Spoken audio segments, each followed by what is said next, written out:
ಚಿನ್ನ ಸಿಕ್ಕ ಜಾಗದಲ್ಲೇ ಸಿಕ್ತು 5,000 ವರ್ಷದ ಅಸ್ಥಿ ಪಂಜರ. ಅಮೆರಿಕದ ವಿಜ್ಞಾನಿಗಳು ಬಿಚ್ಚಿಟ್ಟ ಆ ರಹಸ್ಯವೇನು? ನಮಸ್ಕಾರ ವೀಕ್ಷಕರೇ. ಕರ್ನಾಟಕದ ಇತಿಹಾಸ ಅಂತಂದ್ರೆ ಬರೀ ಹಂಪಿಯ ಕಲ್ಲಿನ ರಥನೋ ಅಥವಾ ಮೈಸೂರಿನ ಅರಮನೆ ಮಾತ್ರ ಅಲ್ಲ. ನಮ್ಮ ಕಾಲದ ಕಲ್ಪನೆಗೂ ನಿಲುಕದ ಎಷ್ಟೋ ರಹಸ್ಯಗಳು ಈ ಮಣ್ಣಿನ ಅಡಿಯಲ್ಲಿ ಹುದುಗಿ ಹೋಗಿವೆ. ನಾವು ತುಳಿಯುವ ಮಣ್ಣಿನ ಅಡಿಯಲ್ಲಿ ಸಾವಿರಾರು ವರ್ಷಗಳ ಹಿಂದಿನ ಒಂದು ಸಾಮ್ರಾಜ್ಯವೇ ಮಲಗಿರಬಹುದು ಅಂದ್ರೆ ನೀವು ನಂಬ್ತೀರಾ? ಇವತ್ತು ನಾವು ಕರೆದುಕೊಂಡು ಹೋಗ್ತಾ ಇರೋದು ಬಳ್ಳಾರಿಯ ಬಿಸಿಲ ನಾಡಿಗೆ. ಬಳ್ಳಾರಿ ಅಂದ ತಕ್ಷಣ ನಮಗೆ ನೆನಪಾಗೋದು ಅಲ್ಲಿನ ಗಣಿಗಳು, ಕಬ್ಬಿಣ ಮತ್ತು ಬಿಸಿಲು. ಆದರೆ ಇದೇ ಬಳ್ಳಾರಿಯ ಒಂದು ಮೂಲೆಯಲ್ಲಿ ಅಮೆರಿಕದ ವಿಜ್ಞಾನಿಗಳ ತಂಡವೊಂದು ಬೀಡು ಬಿಟ್ಟಿದೆ ಎನ್ನುವುದು ನಿಮಗೆ ಗೊತ್ತಿದೆಯಾ? ಅವರು ಅಲ್ಲಿ ಹುಡುಕ್ತಾ ಇರೋದು ಚಿನ್ನ ಅಲ್ಲ, ವಜ್ರ ಅಲ್ಲ, ವೈಢೂರ್ಯ ಅಲ್ಲ. ಅವರು ಹುಡುಕ್ತಾ ಇರೋದು ಮನುಷ್ಯನ ಇತಿಹಾಸವನ್ನೇ ಬದಲಿಸಬಲ್ಲ ಒಂದು ಮಹಾಸತ್ಯವನ್ನ. ಹೌದು, ಬಳ್ಳಾರಿಯ ಸಿರಗುಪ್ಪ ತಾಲೂಕಿನ ತೆಕ್ಕಲಕೋಟೆ ಎಂಬ ಜಾಗದಲ್ಲಿ ಹೀಗೊಂದು ವಿಸ್ಮಯ ನಡೆದು ಹೋಗಿದೆ. ಅಲ್ಲಿನ ಬೆಟ್ಟದ ಕಲ್ಲುಗಳ ನಡುವೆ 5,000 ವರ್ಷಗಳಷ್ಟು ಹಳೆಯದಾದ ಮಾನವನ ಅಸ್ಥಿಪಂಜರ ಪತ್ತೆಯಾಗಿದೆ.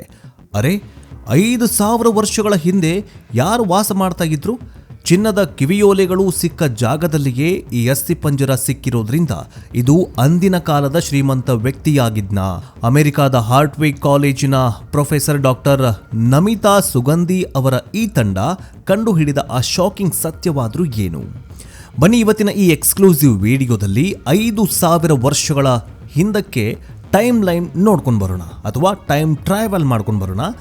ಬಳ್ಳಾರಿ ಹೆಸರು ಬಂದಿದ್ದು ಬೆಳ್ಳಿಯಿಂದನಾ, ಅಥವಾ ಬಳ್ಳಾರಿ ನೆಲದಲ್ಲಿ ಬೆಳ್ಳಿ ಜಾಸ್ತಿ ಇದೆಯಾ? ಎಲ್ಲ ಕುರಿತಂತೆ ಮಾಹಿತಿಯನ್ನು ಕೊಡ್ತಾ ಹೋಗ್ತೀವಿ. ಆದರೆ ಅದಕ್ಕಿಂತ ಮುಂಚೆ ನಿಮ್ಮೂರಲ್ಲೂ ಕೂಡ ಇಂತಹ ಹಳೆ ಕಾಲದ ದೇವಾಲಯಗಳು ಇದ್ದಾವ? ನಿಮಗೂ ಕೂಡ ಎಲ್ಲಾದರೂ ಗೊತ್ತಿದೆಯಾ ಇಂತಹ ನಿಧಿ, ಈ ದೇವಸ್ಥಾನಗಳು ಇರೋದು? ಕಮೆಂಟ್ ಮೂಲಕ ತಿಳಿಸಿ. ಜೊತೆಗೆ ನಿಮ್ಮೂರು ಯಾವುದು ಅನ್ನೋದನ್ನು ಕೂಡ ಕಮೆಂಟ್ ಬಾಕ್ಸ್ನಲ್ಲಿ ತಿಳಿಸೋದನ್ನು ಮಾತ್ರ ಮರಿಬೇಡಿ. ಬನ್ನಿ ವಿಡಿಯೋವನ್ನು ಶುರು ಮಾಡೋಣ. ವೀಕ್ಷಕರ, ಈ ಕತೆ ಶುರುವಾಗುವುದು ಬಳ್ಳಾರಿಯ ಸಿರಗುಪ್ಪ ತಾಲೂಕಿನ ತೆಕ್ಕಲಕೋಟೆಯಿಂದ. ಈ ಊರಿಗೆ ಒಂದು ವಿಶೇಷ ಇತಿಹಾಸ ಇದೆ. ನಿಮಗೆಲ್ಲ ಗೊತ್ತಿರಲಿ, ಇಡೀ ದಕ್ಷಿಣ ಭಾರತದಲ್ಲಿಯೇ ಮಾನವನ ಜೀವನ ಕ್ರಮ ಅಂದರೆ ಮನುಷ್ಯ ಕಾಡಿನಿಂದ ನಾಡಿಗೆ ಬಂದು ವ್ಯವಸಾಯ ಶುರು ಮಾಡಿದ ಕಾಲಘಟ್ಟದ ಕುರುಹುಗಳು ಮೊದಲು ಸಿಕ್ಕಿದ್ದೇ ಈ ಭಾಗದಲ್ಲಿ.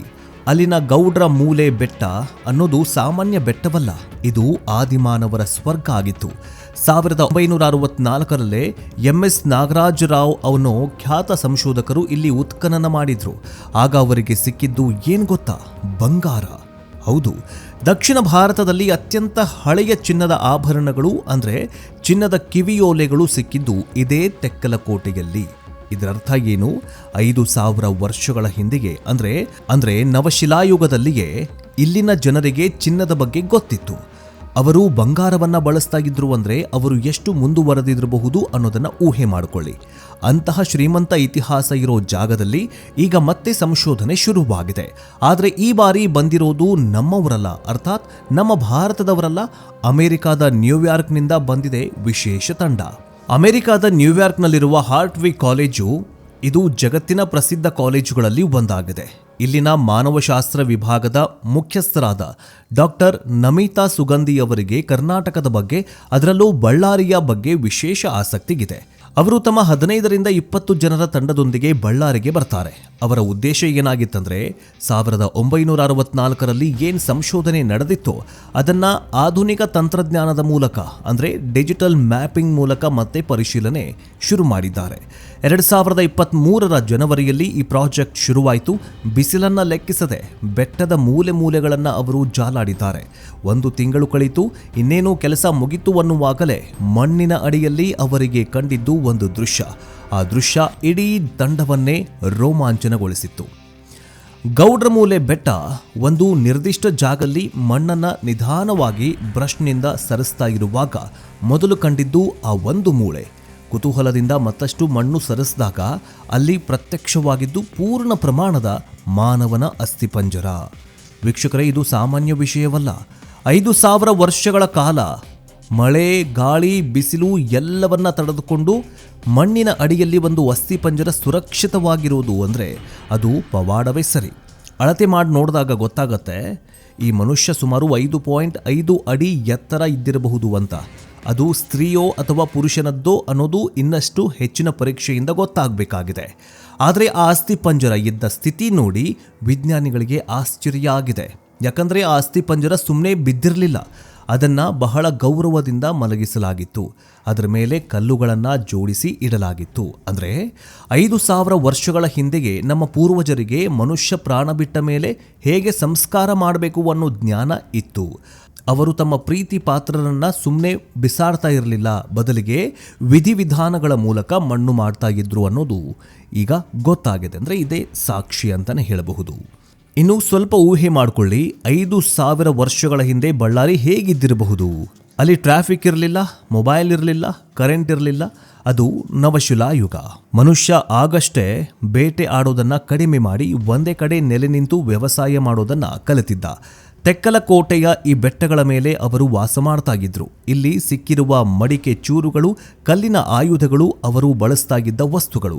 ಆಶ್ಚರ್ಯದ ವಿಷಯ ಏನಂದ್ರೆ ಅಲ್ಲಿನ ಬಂಡೆಗಳ ಮೇಲೆ ಇಂದಿಗೂ ಅವರು ಬಿಡಿಸಿದ ಚಿತ್ರಕಲೆಗಳು ಕಾಣಸಿಗತ್ವೆ.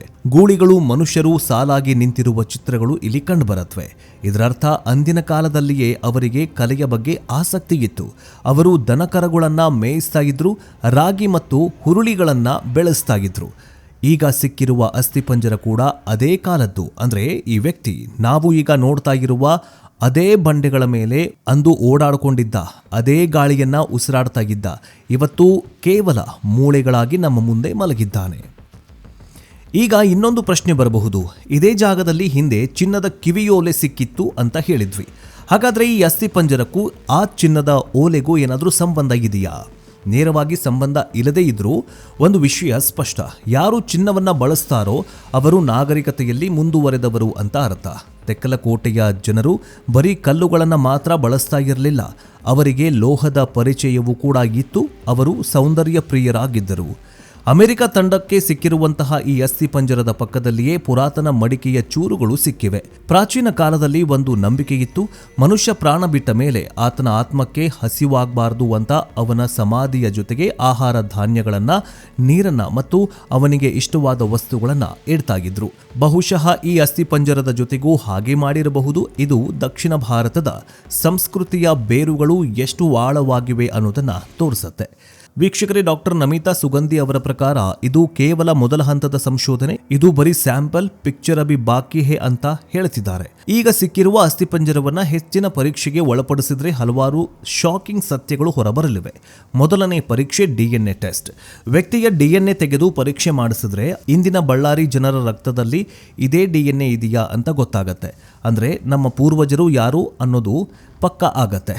ಆಹಾರ ಪದ್ಧತಿ, ಅವರ ಹಲ್ಲುಗಳನ್ನು ಪರೀಕ್ಷೆ ಮಾಡಿದ್ರೆ ಅವರು ಏನು ತಿಂತಾಗಿದ್ರು, ಸಸ್ಯಾಹಾರಿಗಳ ಅಥವಾ ಮಾಂಸಾಹಾರಿಗಳ, ಬಳ್ಳಾರಿಯಲ್ಲಿ ಅಂದು ಏನೇನು ಬೆಳೀತಾಗಿದ್ರು ಅನ್ನೋದು ಗೊತ್ತಾಗತ್ತೆ. ಇನ್ನು ಅನಾರೋಗ್ಯ, ಈ ವ್ಯಕ್ತಿ ಹೇಗೆ ಪ್ರಾಣ ಬಿಟ್ಟ, ಅವನಿಗೇನಾದರೂ ಕಾಯಿಲೆ ಇತ್ತ, ಅಂದಿನ ಕಾಲದಲ್ಲಿ ಇದ್ದ ರೋಗಗಳು ಯಾವುವು, ಇದೆಲ್ಲವೂ ಕೂಡ ಕೇವಲ ಆ ಒಂದೇ ಒಂದು ಅಸ್ಥಿಪಂಜರದಿಂದ ತಿಳಿಬಹುದು. ಇನ್ನೊಂದು ವಿಶೇಷ ಅಂದರೆ ಈ ಪ್ರದೇಶದಲ್ಲಿ ಕೇವಲ ಶಿಲಾಯುಗದ ಕುರುಹುಗಳು ಮಾತ್ರವಲ್ಲ, ವಿಜಯನಗರದ ಸಾಮ್ರಾಜ್ಯದ ಕುರುಹುಗಳು ಕೂಡ ಪತ್ತೆಯಾಗಿವೆ. ಅಂದರೆ 5,000 ವರ್ಷಗಳ ಹಿಂದಿನಿಂದ ಹಿಡಿದು ಹಂಪಿಯ ವಿಜಯನಗರ ಸಾಮ್ರಾಜ್ಯವದವರೆಗೂ ಇಲ್ಲಿ ಜನ ನಿರಂತರವಾಗಿ ವಾಸ ಮಾಡ್ತಾ ಇದ್ರು. ಒಂದೇ ಜಾಗದಲ್ಲಿ ಇಷ್ಟು ಸುದೀರ್ಘ ಕಾಲ ಇತಿಹಾಸ ಸಿಗೋದು ಅಪರೂಪ. ಹೀಗಾಗಿಯೇ ಅಮೆರಿಕದ ವಿಜ್ಞಾನಿಗಳು ಬಳ್ಳಾರಿಯ ಬಗ್ಗೆ ಇಷ್ಟು ಆಸಕ್ತಿ ವಹಿಸಿರೋದು. ಕರ್ನಾಟಕದ ಇತಿಹಾಸ ಅಂತಂದರೆ ಬರೀ ರಾಜರ ಯುದ್ಧ ಮಾಡಿಲ್ಲ, ಸಾಮಾನ್ಯ ಮನುಷ್ಯ ಹೇಗೆ ಬದುಕ್ತಾ ಇದ್ದ, ಹೇಗೆ ಬೆಳೆದ, ಹೇಗೆ ನಾಗರಿಕತೆ ಹುಟ್ಟುಕೊಳ್ತು, ಎಷ್ಟು ಶ್ರೀಮಂತನಾಗಿದ್ದ ಅನ್ನೋದಕ್ಕೆ ತೆಕ್ಕಲಕೋಟೆ ಅನ್ನುವಂತಹ ಒಂದು ಕುಗ್ರಾಮ ಜೀವಂತ ಸಾಕ್ಷಿಯಾಗಿದೆ. ವೀಕ್ಷಕರೇ, ನೀವೇ ಒಂದು ಸರ್ತಿ ಯೋಚನೆ ಮಾಡಿ, ನಾವು ಇಂದು ಓಡಾಡ್ತಾ ಇರುವ ಇದೇ ಮಣ್ಣಿನ ಕೆಳಗಡೆ ಇನ್ನೆಷ್ಟು ರಹಸ್ಯಗಳು ಅಡಗಿವೆ. ಬಳ್ಳಾರಿಯ ಬಿಸಿಲಲ್ಲಿ ಒಣಗಿದ ಆ ಕಲ್ಲುಗಳು ಮೂಕ ಸಾಕ್ಷಿಗಳಾಗಿ ನಿಂತಿವೆ. ಡಾಕ್ಟರ್ ನಮಿತಾ ಸುಗಂಧಿ ಮತ್ತು ಅವರ ತಂಡಕ್ಕೆ ಒಂದು ದೊಡ್ಡ ಸಲಾಂ ಹೇಳಲೇಬೇಕು. ಯಾಕಂದರೆ ಅವರು ಸಮುದ್ರ ದಾಟಿ ಬಂದು ನಮ್ಮ ನೆಲದ ಇತಿಹಾಸವನ್ನು ಜಗತ್ತಿಗೆ ಪರಿಚಯಿಸ್ತಾ ಇದ್ದಾರೆ. ಈ ಅಸ್ಥಿಪಂಜರ ಕೇವಲ ಮೂಳೆಗಳ ರಾಶಿಯಲ್ಲ, ಅದು ನಿಮ್ಮೆಲ್ಲರ ಪೂರ್ವಜರ ಪ್ರತೀಕ. ಅದು ಹೇಳುವ ಕತೆ ನಮ್ಮ ಅಸ್ಮಿತೆಯ ಕತೆ. ಮುಂದಿನ ದಿನಗಳಲ್ಲಿ ಈ ಸಂಶೋಧನೆಯಿಂದ ಇನ್ನಷ್ಟು ರೋಚಕ ವಿಷಯಗಳು ಹೊರಬಂದ್ರೆ ಖಂಡಿತ ನಾವು ನಿಮಗೆ ತಿಳಿಸ್ಕೊಡ್ತೀವಿ. ನಿಮಗೇನನ್ಸುತ್ತೆ? 5,000 ವರ್ಷಗಳ ಹಿಂದೆ ಬಳ್ಳಾರಿಯ ಜನ ಹೇಗಿರಬಹುದು? ಅವರು ಚಿನ್ನವನ್ನ ಹೇಗೆ ಕಂಡು ಹಿಡಿದಿರಬಹುದು? ನಿಮ್ಮ ಕುತೂಹಲಕಾರಿ ಅಭಿಪ್ರಾಯಗಳನ್ನ ಕಮೆಂಟ್ ಬಾಕ್ಸ್ನಲ್ಲಿ ತಿಳಿಸಿ. ಜೊತೆಗೆ ನಿಮ್ಮ ಊರು ಯಾವುದು ಅನ್ನೋದನ್ನು ಕೂಡ ತಪ್ಪದೆ ಕಮೆಂಟ್ನಲ್ಲಿ ತಿಳಿಸಿ. ನೆಕ್ಸ್ಟ್ ಅಪ್ಡೇಟ್ನೊಂದಿಗೆ ಬೇಗ ವಾಪಸ್ ಬರ್ತೀವಿ. ಜೈ ಹಿಂದ್, ಜೈ ಕರ್ನಾಟಕ, ವಂದೇ ಮಾತರಂ.